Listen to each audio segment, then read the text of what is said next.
culturales son también diferentes y por ahí que hay una necesidad permanente de tener que adecuarnos, acoplarnos a esa condición. Entonces, el adquirir conocimientos es una labor permanente para todos nosotros. Ahora ustedes en el pregrado y cuando estén ya logrados como profesionales, incluso esa exigencia deberá de ser mayor, ¿correcto? Pero también es muy importante que nos vayamos refrescando en esos contenidos que nosotros ya hemos revisado en la universidad. Vayamos haciendo una suerte de marcar un hito en nuestra formación. Quiere decir que hay un lenguaje, que hay unas condiciones mínimas que se exige del profesional para que podamos ser eficientes, pertinentes y oportunos en nuestro trabajo. La población exige ello. Las personas con las que vayamos a trabajar nos piden ocasionalmente a gritos que eso suceda. Muy bien, entonces nuestro tema tiene que ver con la labor clínica y la psicoterapia, ¿sí? Indudablemente la labor clínica tiene un espacio bastante bien definido, pero la labor psicoterapéutica también tiene lo propio. Sin embargo, la experiencia, ojo, y quiero empezar con esta categórica apreciación, la experiencia nos va demostrando que en el proceso de labor clínica ya se incorporan actividades propias de la psicoterapia. De pronto falta sistematizar esta información, de pronto falta hacer un registro exhaustivo, ¿no? Una suerte de lista de cotejos se me ocurre para ver si efectivamente esto que vamos diciendo y esto que conversaremos hoy día es absolutamente cierto. Las manifestaciones de agrado, las expresiones de placer, de armonía, de equilibrio que las personas van manifestando durante la labor clínica, indudablemente son reales y reportan seguramente el inicio de un proceso de transformación. Entonces, nosotros estamos trabajando sobre la base de evidencias, no nos olvidemos eso, la ciencia de la psicología así lo exige. Esta condición y esto que se va observando en el trabajo es un material que no tiene que ser por ahora difundido, universalizado, pero son apreciaciones absolutamente ciertas y objetivas. Pero bueno, empecemos con nuestro tema que tiene que ver con la clínica, la labor clínica. La labor clínica, ustedes saben, es una relación interactiva, ¿cierto?, que se produce entre el psicólogo y el paciente. Es una relación donde los niveles de comunicación, donde la empatía, donde la capacidad que tiene el profesional de poder hacer decodificaciones y o interpretaciones certeras de lo que va ocurriendo con nuestros pacientes es justamente ese encuentro. Tiene que haber mucho protagonismo, indudablemente, de quien conduce la reunión o la labor clínica, pero también le damos un espacio bastante claro e importante a nuestros pacientes. La razón de ser de ese encuentro interactivo son nuestros pacientes. Entonces merecen nuestra atención, merecen nuestra consideración y sobre todo merecen que nosotros les podamos expresar que estamos comprometidos, que estamos en una suerte de alianza estratégica con ellos. ¿Para qué? Para poder recopilar la información, arribar a un diagnóstico y por supuesto después elaborar un plan de intervención, ¿sí? Ese es un primer momento. Ustedes ya saben, el rapport, todo el generar ese ambiente de confianza que se produce desde el primer instante en el que nuestros pacientes ponen un pie en el consultorio. Desde el momento en el que ellos incluso pueden conectarse telefónicamente con nosotros, desde ese momento nosotros ya hemos iniciado nuestro trabajo. Que las actividades propias de la labor clínica vayan consignando algunos otros elementos que ustedes van revisando en vuestra formación como futuros profesionales psicólogos, es un tema que está muy bien. Pero lo otro también no podemos pasar desapercibido. La casuística, el estudio de caso, siempre tiene que ser comentado, aquí y en cualquier latitud del país. porque tenemos algunos denominadores comunes. Preguntaría, ¿qué los convoca a este congreso? ¿Qué los convoca a este congreso? Ampliar los conocimientos. ¿Qué más? Prepararse para llevar una buena carrera como psicólogos. Perdona, si puede gritar, perfecto, no hay ningún problema. Actualizarse, correcto. Y así podemos encontrar una serie de condiciones que nos convocan a esta reunión. Pero hay una que es hermosa y es la convicción. Y la convicción me dice que lo que ustedes han decidido hacer, cuál es formarse como futuros profesionales, tiene una serie de implicancias. Y esas implicancias tienen que ver justamente con el hecho de poner en práctica todo lo que se va a producir en la labor clínica, porque de eso estamos hablando hoy día. Cuando tengamos que hablar de otros tópicos, igual esa misma convicción tendrá que ejercer y tendrá que activarse para que nosotros hagamos las cosas absolutamente convencidos de lo que estamos haciendo.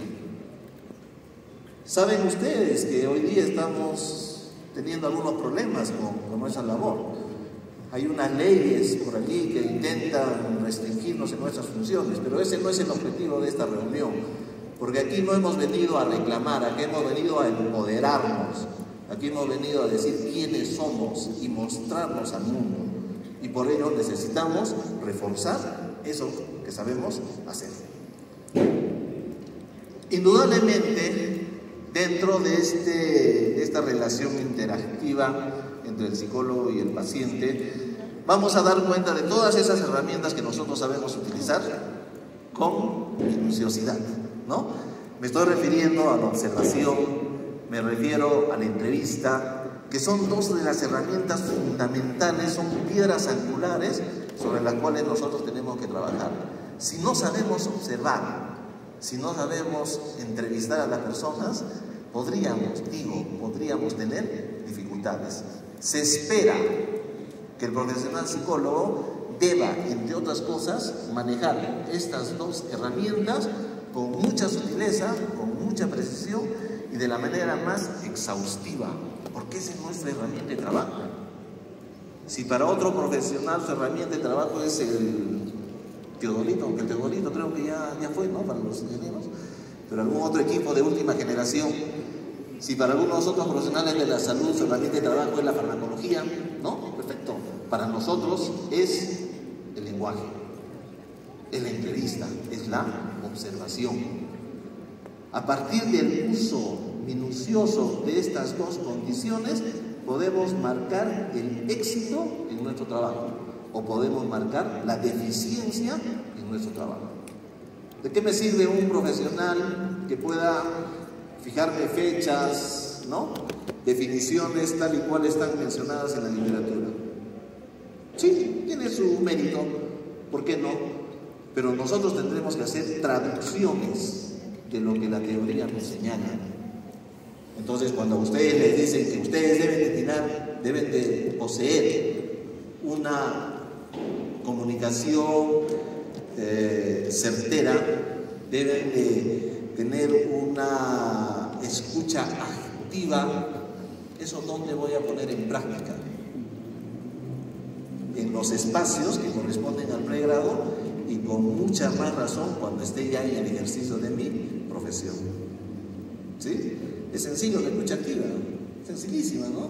Pero cansada, muy cansada. Si asiste con la cabeza es porque está convencida de eso. Es cansado, pero igual va a llegar un punto en el que nos habituemos y reconozcamos esa condición, ese rasgo dentro de nuestro perfil de la manera más natural y no tendría por qué cansarnos. ¿Por qué? Porque nos hemos habituado y estamos convencidos, reitero, de que eso es importante. Bueno, la entrevista también es importante en los marcos referenciales. No toda la información nos las va a presentar el paciente. Tendremos que hablar con la familia, con los allegados, para que podamos, a partir de ello también, tener una información valiosa. Ojo que esa información no va a depender solo y exclusivamente de la ponderación que nosotros le demos. Esa información también tiene que ser validada por las personas con las que interactuamos. Si un paciente nos dice que la información que podamos recabar de su hermano mayor y no de sus padres es importante para efectos de que pueda iniciar un trabajo de recuperación de su salud, nosotros no tendremos que imponer nuestro criterio y decir, ¿y qué dicen tus padres al respecto? No. Tendremos que también darle crédito a la ponderación de la información que está brindando el hermano mayor en este caso, porque así lo ha señalado nuestro paciente. Entonces, esos marcos referenciales son muy importantes. La psicometría, por supuesto, recuerden que la psicometría es una herramienta y es una labor que corrobora, ¿no?, complementaria a nuestra labor como profesionales. Si estamos nosotros abocados al trabajo psicométrico, perfecto, no hay ningún problema. Tampoco no vamos a desestimar ello, porque recuerden que hoy día se tienen pruebas muy finas, ¿no?, a diferencia de lo que teníamos hace 2 décadas atrás. Eso es absolutamente cierto. Pero en la labor del profesional psicólogo seguimos pensando que las herramientas, los test psicológicos, siguen siendo herramientas auxiliares, siguen siendo una condición que corrobora nuestro trabajo. La más importante, en mi criterio, sigue siendo la observación y la entrevista. Bueno, entonces toda esta información nos permite ¿qué cosa? ¿Qué dice la ley del trabajo del psicólogo? La ley 28369, ¿sí? 28369, que dice que los psicólogos estamos facultados para poder evaluar, diagnosticar, intervenir, tratar en otras circunstancias y hacer seguimientos y o monitoreos. Eso dice nuestra ley. Otras leyes no consigan ello. Rebobino, no es el tema que vamos a discutir. Nuestra ley dice eso. Entonces, el que se logre como profesional debe de andar con la ley del trabajo bajo el brazo. ¿Por qué? Porque nosotros en este momento, Frederick lo dijo, ostento en este momento el decanato del Colegio de Psicólogos de Cusco y Madre de Dios, estamos ostentando, estamos buscando que los psicólogos sean reconocidos en todos los espacios donde presten servicios como tales. ¿Qué significa eso? Que si yo voy a un colegio me tienen que reconocer como psicólogo y puedo evaluar, diagnosticar y tratar. Si yo estoy trabajando en un complejo minero, me tienen que reconocer como psicólogo, porque eso dice mi ley. ¿Cómo es posible que un psicólogo esté trabajando en una institución educativa y solo se le permita hacer contención emocional? Una gran ley salió indicando de que al menos deberíamos de tener un psicólogo por institución educativa. ¿Pero qué es un psicólogo en todo un colegio? No creo que haga mucho. Bueno, ya se empezó con esto, ¿no? Pero en fin, entonces, eso está consagrado. Ese es nuestra hoja de ruta. Nosotros tenemos que cumplir con eso que está señalado. Y por supuesto, monitorear los procesos de enfermedad y salud. ¿Por qué salud? Porque los psicólogos no estamos siendo formados solamente para abordar el tema de las patologías. No. Si es una de las actividades más fuertes y representativas, perfecto y en buena hora. Pero también estamos apostando por los temas de salud. Si no, no existirían las labores preventivo-promocionales. ¿No es cierto? Si no, no existirían estas actividades tan importantes que lo que buscan es que podamos, incluso sobre la base de pensar que las personas recuperaron su salud, se pueda seguir construyendo. ¿Quién dice eso? La psicología positiva. Acuérdense de Martin Seligman, ¿no es cierto?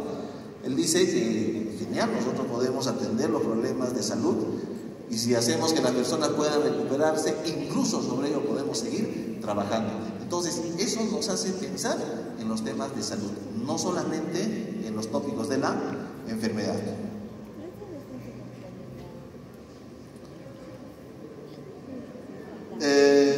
Les decía al principio, no existe un trabajo lo suficientemente sólido. De pronto sí se están reuniendo algunos elementos de juicio como para ir pensando lo que decía al principio, que durante la labor clínica ya se hayan incorporado mucho de lo que significa el trabajo psicoterapéutico. Una primera miradita, una primera vista de lo que vamos señalando es de que, claro, hacemos una labor clínica, pero somos ajenos a la labor psicoterapéutica. La labor psicoterapéutica tiene un espacio bastante bien definido, tiene que estar programado, tiene que estar planificado y seguramente se le van a incorporar actividades propias de la labor psicoterapéutica. Lo que intento compartir con esta socialización es buscar socializar esa información, buscar sistematizar esa información para afirmar en su momento que durante la labor psicoterapéutica las personas sí pueden iniciar procesos absolutamente serios y contundentes de labor psicoterapéutica. O sea, ya van cambiando, ya van mejorando. Y ustedes seguramente que así lo han percibido. Cuando hacen las prácticas en alguna asignatura en particular, de pronto han ido a un establecimiento de salud, van a ver que esto que estamos señalando es cierto. Cuando estamos evaluando a las personas y le preguntamos, ¿cómo te sientes? ¿Qué nos responden ellos? Incómodo. No tengo explicación, ni puedo hacerles saber de las razones por las cuales estoy acá. Probablemente alguien nos diga eso. Pero muchas y la mayoría de las personas nos dirán, me siento mejor. Considero que tengo algo más de claridad. ¿Qué cosa representa eso? ¿No es un cambio, no es un proceso de transformación de las personas en favor de la recuperación de su salud mental? Claro que sí, claro que sí. En los protocolos iremos consignando esa información, pero necesitamos, reitero, más evidencias. Y esas evidencias las tenemos que en su momento señalar en alguna literatura y en algún trabajo de investigación lo suficientemente serio.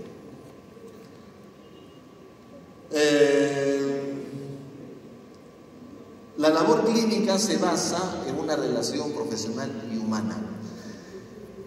De los profesionales de la salud, el psicólogo es especial, por definición, pero especial en el mejor sentido de la palabra, porque nosotros estamos vinculados a las personas bajo una lógica absolutamente distinta.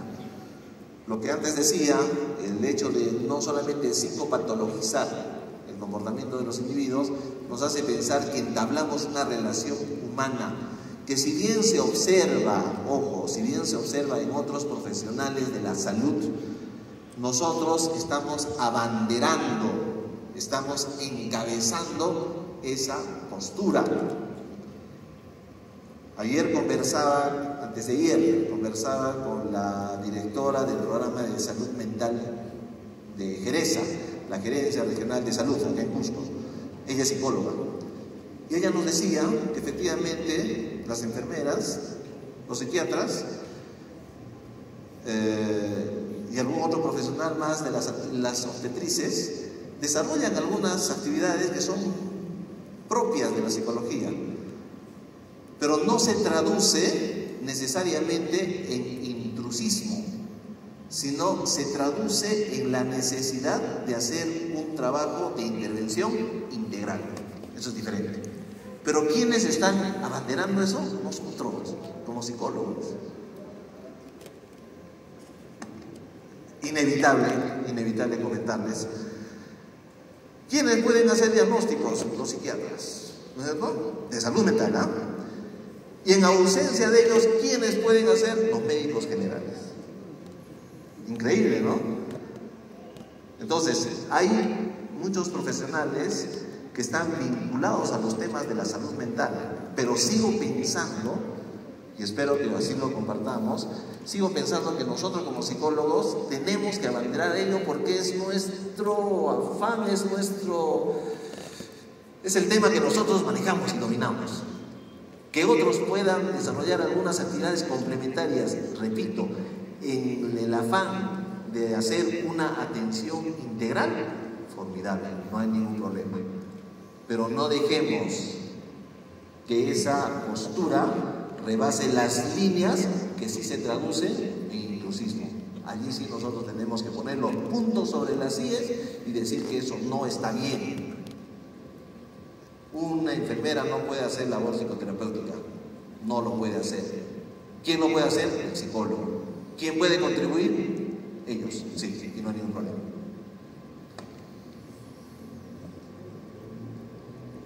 Promueve un cambio psíquico buscando aliviar un sufrimiento o favorecer el desarrollo de la persona y de sus vínculos, ¿no? Ese es un principio que resulta del trabajo que nosotros ejecutamos.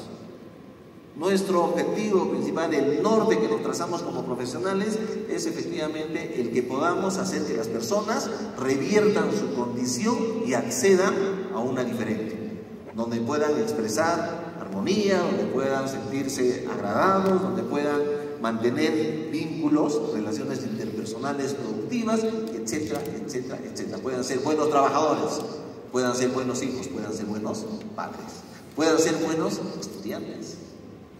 ¿Sí? A ver, voy a lanzar una pregunta un poco incómoda. ¿Por qué estudiamos psicología?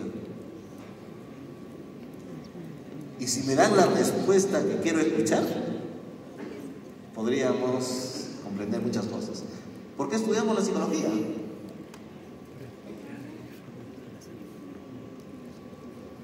Tenemos micrófono, por favor, la señorita.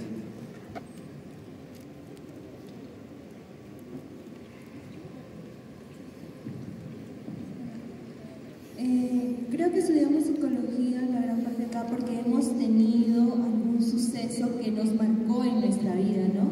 Entonces, tras ese suceso que nos marcó en nuestra vida, nos hizo reflexionar en que nosotros no queremos que las demás personas pasen por eso y busquen ayuda, ¿no? Busquen a alguien que pueda ayudarnos a mejorar como personas, a aliviar ese sufrimiento. Entonces, creo que es algo que nos impulsa mucho de nosotros a estudiar esta hermosa profesión, ¿no? Ya sea en las diferentes ramas en las que cada uno desee enfocarse. Muchas gracias. Ya, perfecto. Gracias. Mi esposa, también psicóloga. Gracias. Sí, se dice mucho, ¿no? Que nosotros estudiamos la psicología porque, pues, hemos pasado por una experiencia particular y ese es un afán que nos invita a estudiar para poder comprender aquello que nos tocó vivir. Las estadísticas son interesantes, son bastante abundadas, diría yo, en ese sentido, pero no lo son todo, porque pueden muchas personas no haber consignado una experiencia no muy adecuada en sus vidas, pero decidieron estudiar la psicología porque estaban en calidad de observadores, de terceros, ¿no? Entonces, ese tema también está sobre el tapete, quiero decir, y un poco se quiere indagar al respecto. Y prueba de ello es de que cuando nosotros estamos en el proceso de formación o cuando vamos más bien a proponer las exigencias para la formación profesional, se ha considerado que los que vayan a estudiar psicología deban de ser evaluados previamente, ¿no? Bueno, eso está ahí, no hay todavía ninguna disposición, ninguna normativa. En los consejos directivos ampliados del Colegio de Psicólogos del Perú, esto se discute. Ya el tema de la formación presencial, ¿saben, no? Ya es público. Y eso rige a partir del 1 de enero del 2024. Todas las universidades en el país están en la obligación de formar a los futuros psicólogos en dos modalidades: de manera presencial al 100% y la semipresencial, 70% presencial y 30% virtual. Obviamente a partir de ello se tienen que reajustar las mallas curriculares y es un tema que se irá implementando de a poco. ¿Pero qué significa esto? Que si un alumno estudió psicología de manera virtual al 100%, no se va a poder colegiar. Ningún consejo directivo regional en el Perú va a aceptar su incorporación al colegio. ¿Y eso qué significa? Que no va a poder ejercer, que no va a poder estar habilitado para ejercer la labor como profesional. Así que universidades, las barbas en remojo y tomen las mejores decisiones. Bueno, en esto, para terminar el tema de la labor clínica, Se excluyen de los estudios a los pacientes que presentan trastornos comórbidos severos, ¿no? Quiere decir que si nosotros estamos trabajando con un paciente que tiene un evidente trastorno de desajuste severo, ¿no? Y que está incluso con un previo diagnóstico, probablemente se va alejando de esa posibilidad. Probablemente. No estoy haciendo todavía ninguna afirmación categórica, porque sabemos que los pacientes que están diagnosticados con problemas de salud mental severos, llámense psicosis, ¿de acuerdo? También ellos son merecedores como seres humanos a iniciar procesos de cambio y transformación. Quiere decir que si nosotros, por ejemplo, generamos las redes de soporte y les proporcionamos y les brindamos las mejores condiciones, calidad de vida para que puedan desarrollarse, ellos estarían dentro de esta lógica. Estaríamos pensando que ellos, como usuarios de una labor clínica, también son merecedores a la iniciación de procesos psicoterapéuticos o de labores psicoterapéuticas. ¿Qué fue?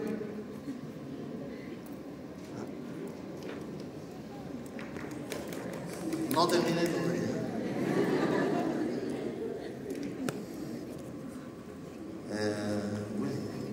¿Mamá? Bueno, no sé si es el tiempo o me ordenaron mal la información. Pero perfecto, creo que hemos sido absolutamente claros. Miren, había una estadística de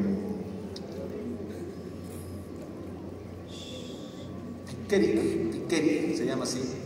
Él es psicólogo y estadista.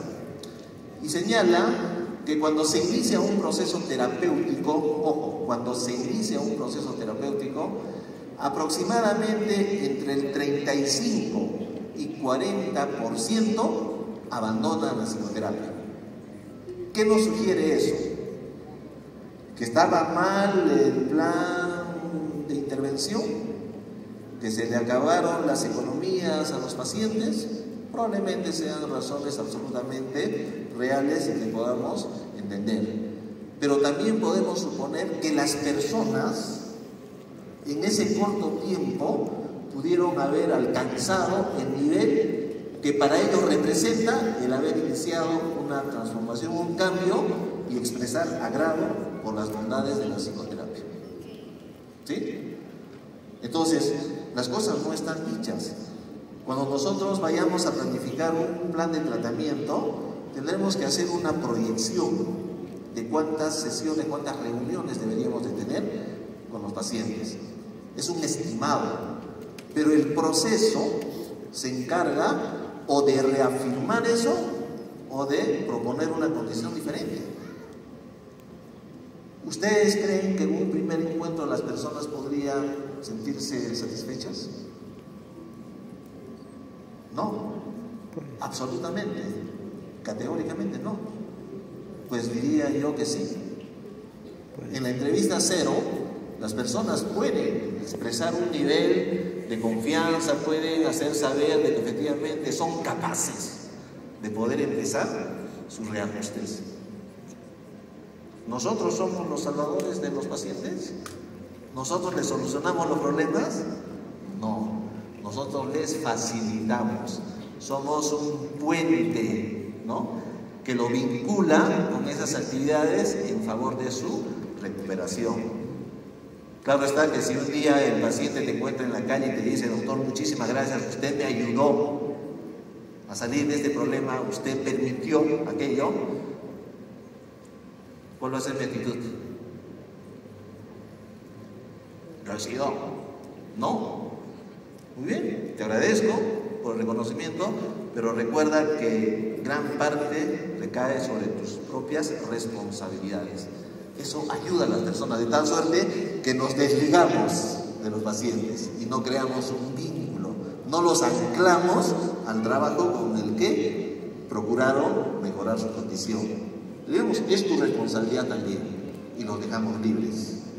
¿Te das cuenta? Eso es importante. Entonces, hay mucho en este tema.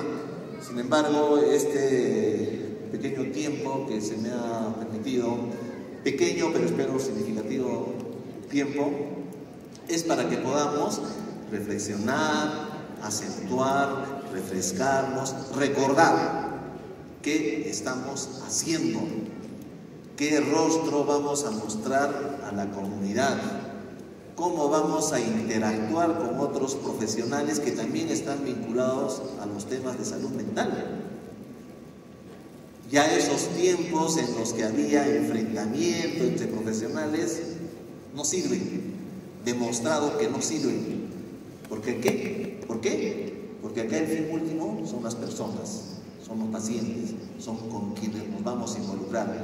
Nosotros, entre profesionales de la salud, tenemos que lidiar, ¿no?, mejorar nuestras asperezas y considerar que nuestro trabajo tiene que ser de manera integral. En el tema de salud mental, nosotros estamos abanderando esto. Pero cedámosle un espacio, cuando sea el caso, a las personas que también quieren contribuir en este objetivo. ¿Cuál es? Hacer que las personas mejoren su calidad de vida, den cuenta de una real y efectiva salud mental y todo lo que eso implica.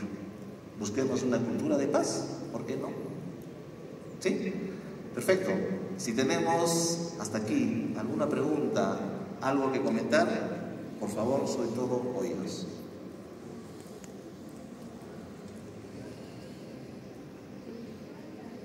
¿Hay alguna pregunta? ¿Puede levantar su mano, por favor?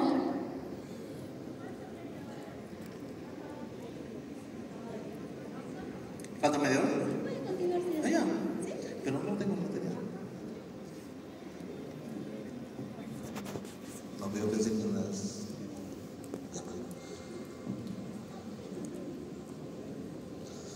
Ya, muy bien. Tengo tiempo entonces. No hay ninguna pregunta.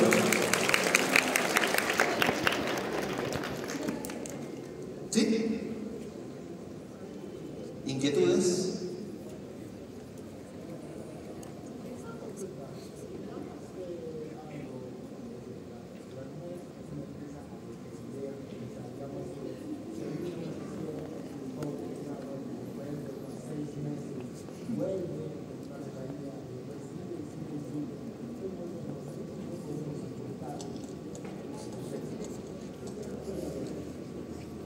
Ya.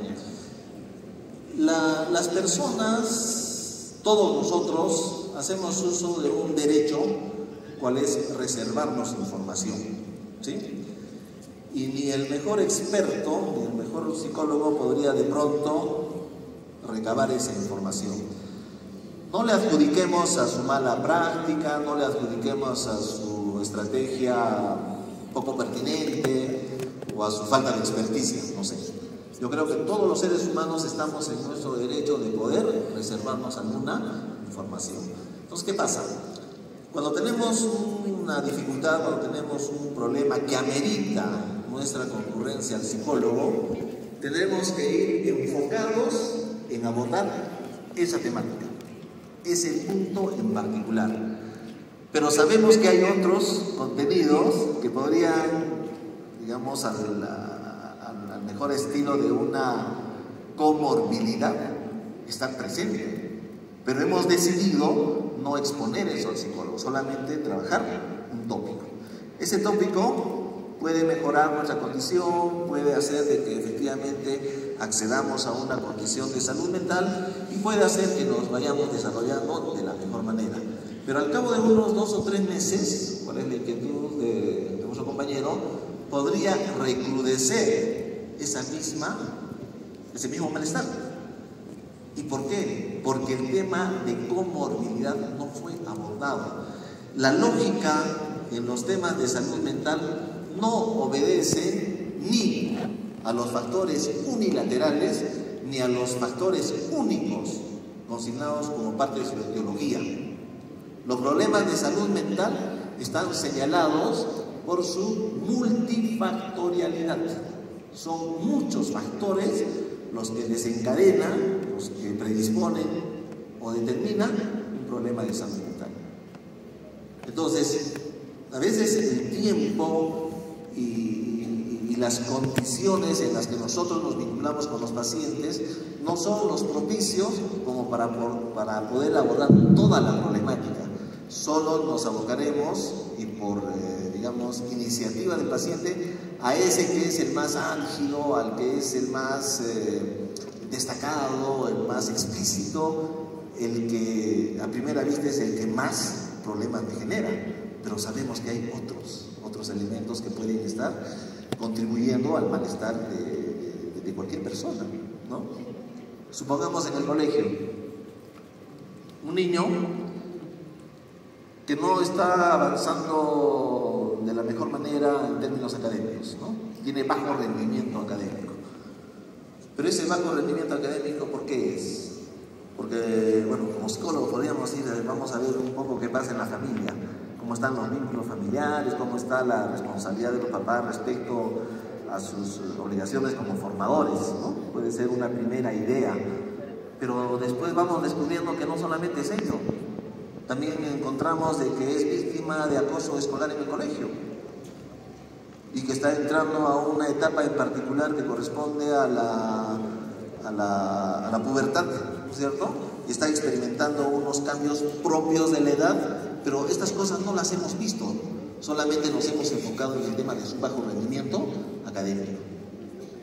Y podemos ir pensando en los salidos de estudio, en las estrategias pedagógicas que garanticen que las personas puedan aprender de la mejor manera. Los otros temas están ahí, pero no los hemos ventilado. Ese alumno en 6 meses va a tener nuevamente un bajo rendimiento académico y nosotros diremos, pero sí hemos abordado estas potenciales causas. ¿Qué pasó? Entonces, la obligación del psicólogo, del profesional, es explorar lo más que se pueda. Tenemos que ser muy prolijos, tenemos que ser muy minuciosos cuando es el caso de indagar sobre alguna información. Cuanto más minuciosos seamos en nuestra exploración, yo les garantizo, vamos a ser más certeros en nuestra intervención. Porque una cosa es ver las cosas de manera general, ¿no es cierto? Y una muy diferente es verlas de manera, vale la redundancia, minuciosa. Se nos facilita enormemente el trabajo. Y miren que en estas exigencias de la labor clínica tiene esto una lógica tremenda. ¿Cómo arribamos a un diagnóstico? Para poder arribar a un diagnóstico tenemos que considerar muchos criterios, ¿no es cierto? De temporalidad, de intensidad, que estén circunscritos a un espacio, ¿no?, en particular. Solamente el ser prolijos en mi análisis me permite arribar a un diagnóstico. Y cuando elaboro mi plan de intervención, cuando voy a consignar actividades para mejorar la condición de este paciente que fue diagnosticado, ¿a dónde dirijo mi atención? A la parte teológica, ¿no es cierto? A las condiciones que determinaron la situación de salud de una persona. Entonces, allí le encuentro una relación coherente, lógica, productiva, para hacer un trabajo eficiente, para hacer un trabajo pertinente. Ahora, podemos tener dificultades en el proceso, podemos no recopilar información, digamos, satisfactoria, que nos llene de orgullo por lo que estamos haciendo. Claro que sí, claro que sí. Recuerden que detrás de un psicólogo hay un ser humano. Y el ser humano puede cometer errores, puede tener un mal día, hasta puede manejar mal una situación en particular. Porque es curioso, ¿no? Nosotros recomendamos que las cosas tienen que ser puntuales, pero en nuestras vidas personales a veces somos algo desordenados, ¿cierto? Pero no es el afán señalar de que tenemos serias contradicciones y que por eso no avanzamos, no. Sino es pensar en el hecho de que no siempre vamos a tener los mejores argumentos para todas las personas. Lo deseamos desde lo más profundo de nuestro ser como profesionales, por las convicciones que tenemos y porque aspiramos a modelos ideales. Pero la práctica a veces nos da pues algunas lecciones y nos dice, no, tenemos que mejorar por acá, tenemos que mejorar por allá. ¿Para qué? Para que las personas puedan recibir de nosotros el mejor y oportuno apoyo. ¿Sí? Entonces, un poco pensando en lo que dice el otro compañero, esa es la condición. Si por un lado nos reservamos ese derecho, por el otro lado, podríamos considerar de que eso no es, o mejor dicho, que eso es ajeno al hecho de que pueda determinar una condición de salud mental. Pensemos nosotros en el hecho de, por ejemplo, que cuando tenemos una diferencia, cuando tenemos un conflicto, inmediatamente le ponemos un parche, ¿no? Y le decimos, ya pasará. No es tan complicado.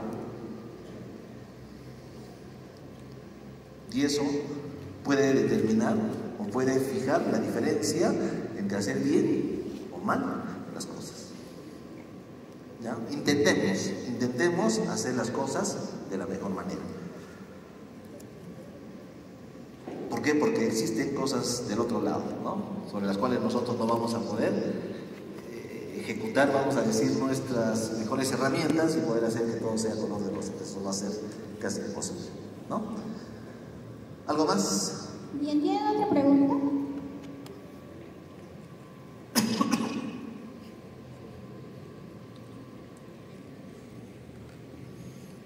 Buenas tardes, Magister.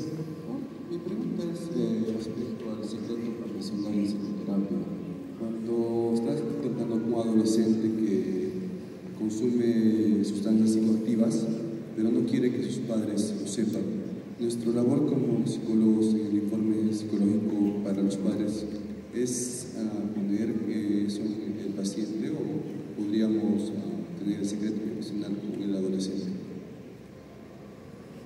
La última parte no la aprendí muy bien. ¿Que podamos comentar eso a los padres? Tendríamos que decir en el informe psicológico que el paciente consume sustancias psicoactivas hacia los padres, ¿no? Siempre se le da un informe psicológico a los padres. Se trata de menores de edad.